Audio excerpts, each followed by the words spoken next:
Kecelakaan tragis mengguncang Bandara Internasional Muan, Korea Selatan pada Minggu tanggal 29 Desember tahun 2024 ketika sebuah pesawat Boeing 737-800 milik Jeju Air keluar dari landasan pacu dan meledak dan terbakar.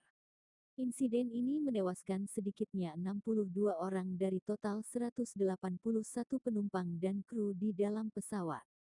Sementara 2 orang ditemukan selamat dan segera dievakuasi untuk perawatan medis. Pesawat Boeing 737-800 Jeju Air tersebut lepas landas dari Bangkok, Thailand pada pukul 1.30 waktu setempat dan dijadwalkan tiba di Bandara Muan, Provinsi Jeolla Selatan, Korea Selatan, pukul 8.30 waktu setempat. Namun, pada pukul 9:07 pesawat mengalami masalah saat mencoba mendarat.